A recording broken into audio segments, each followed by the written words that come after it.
Assalamualaikum warahmatullahi wabarakatuh. Kami dari kumpulan 4 akan membentangkan berkenaan dengan kajian kes kami.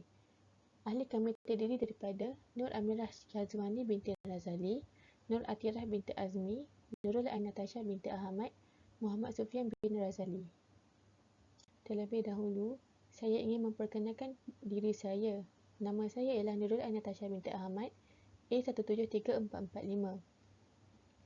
Pengenalan.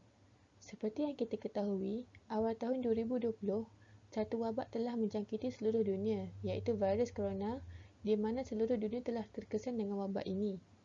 Hal ini seterusnya telah menyekat kegiatan harian masyarakat dan seterusnya memberi kesan terhadap ekonomi global. Kajian kes kami menceritakan berkenaan alternatif yang perlu dilakukan oleh kamar sekeluarga untuk mengatasi masalah kewangan yang dihadapi oleh mereka akibat wabak ini. Seterusnya, memberi gambaran terhadap keputusan yang perlu dilakukan oleh keluarga Kamal sama ada abangnya perlu mengeluarkan wang KWSP ataupun tidak. Selain itu, kesan pengeluaran KWSP kepada ekonomi negara dan rakyat dari segi kebaikan serta keburukan. Dan akhir sekali, memberi penyelesaian kepada masalah yang dihadapi oleh Kamal dan keluarga. Saya Nur Atirah binti Azmi, A174369. Bagi isu-isu utama adalah memberi impak negatif kepada pencarum, di mana mereka berisiko menjadi miskin tegas selepas bersara. Seterusnya, generasi muda bakal berdepan kesan jangka panjang dari segi ekonomi dan sosial.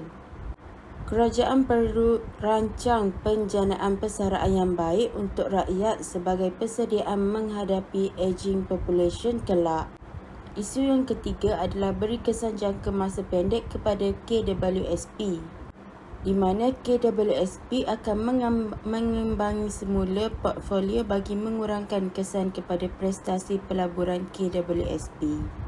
Isu terakhir adalah KWSP terpaksa menjual aset pelaburan luar negara yang memberi kesan buruk ke atas pasaran saham dan bon negara yang mengakibatkan pengurangan simpanan persaraan yang ketara serta mengurangkan kadar dividen KWSP mengakibatkan pencarum lain mendapat pulangan simpanan yang rendah.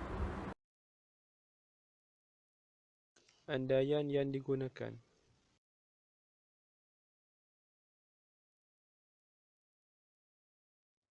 Untuk alternatif yang pertama ialah Kamal dan keluarga hendaklah memahami masalah kewangan.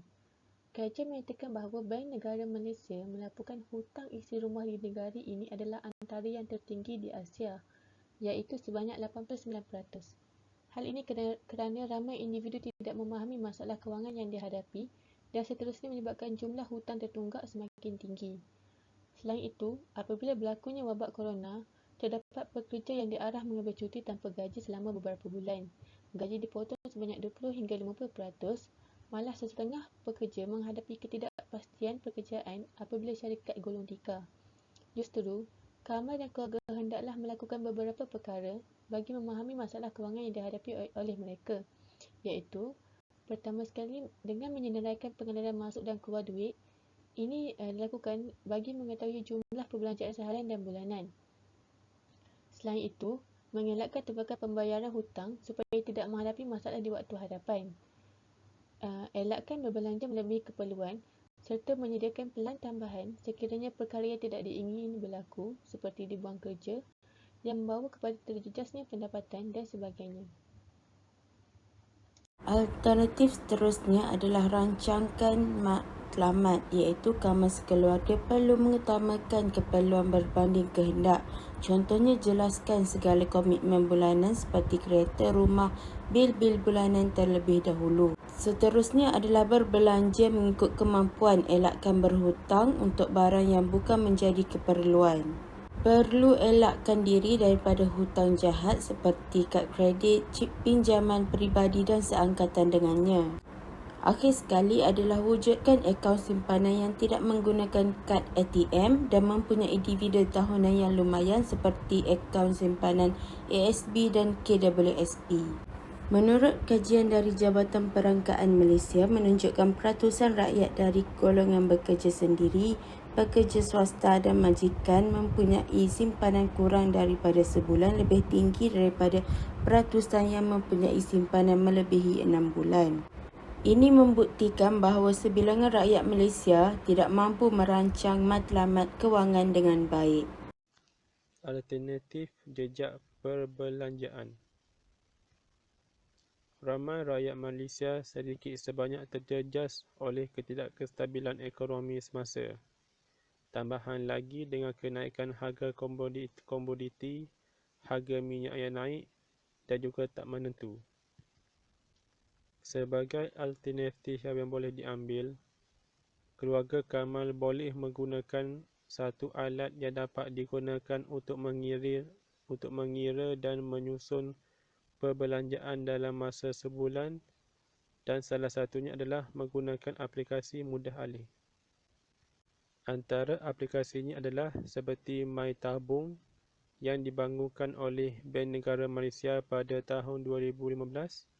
Aplikasi ini membolehkan pengguna membuat perbelanjaan peribadi dan isi rumah, memantau dan merekodkan pendapatan, simpanan dan juga perbelanjaan.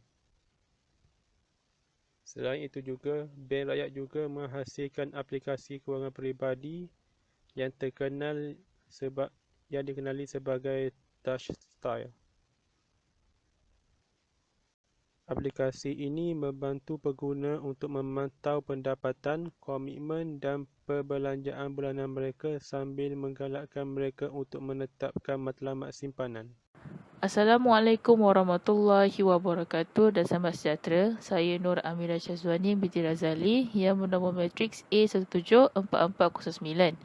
Hari ini saya akan teruskan lagi dengan alternatif yang lain, iaitu perbelanjaan perlulah dikurangkan supaya dapat menumbuhkan dana kecemasan, menghasilkan wang untuk bayaran pendahuluan rumah atau menyimpan untuk persaraan. Secara keseluruhannya, berbelanja sedikit dan menyimpan dengan banyak membantu mencapai kebebasan kewangan dan membolehkan keluarga Kamal menikmati jenis kehidupan yang diimpikan. Terdapat pelbagai cara dalam mengurangkan perbelanjaan dan berakhir dengan lebih banyak wang dalam poket, bank dan akaun persaraan. Antara cara yang digunakan adalah memasak di rumah.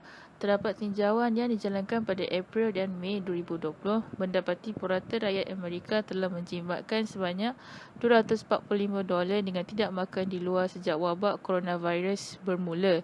Cara yang lain pula ialah tukar kepada barang guna semula. Ini adalah kerana purata orang Amerika membelanjakan lebih $100 setahun untuk air botol. Dengan ini, bagi keluarga berempat, jumlah itu boleh melebihi $400 setahun. Justru perkara yang perlu dilakukan dalam mengatasi masalah berikut adalah dengan menggunakan botol yang boleh digunakan semula. Selain itu, alternatif yang lain ialah pencarian sumber pendapatan tambahan.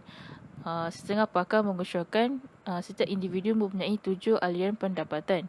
Jika Abang Kamal mempunyai pekerjaan tetap seperti pekerjaan pada pukul 9 pagi hingga 5 petang, tahniah, Abang Kamal perlu ada 6 pekerjaan lagi. Sumber pendapatan boleh dibahagi kepada dua, iaitu pendapatan aktif atau pendapatan pasif. Pendapatan aktif ialah pendapatan yang diperoleh daripada perkhidmatan tertentu dalam jangka masa yang ditetapkan, manakala pendapatan pasif pula ialah pendapatan tetap daripada sumber selain daripada majikan. Dengan ini, alternatif yang terbaik yang boleh diberikan oleh Kamal kepada abangnya dalam menyelesaikan masalah yang mereka hadapi adalah dengan mencari sumber pendapatan tambahan. Pendapatan aktif yang boleh dilakukan ialah menjadi penulis bebas yang boleh dicari di ProBlogger, membantu pemilik perniagaan sebagai pembantu secara maya yang boleh dicari di Upwork, dan dapatkan kemahiran baharu melalui kursus dalam talian sebagai usahawan.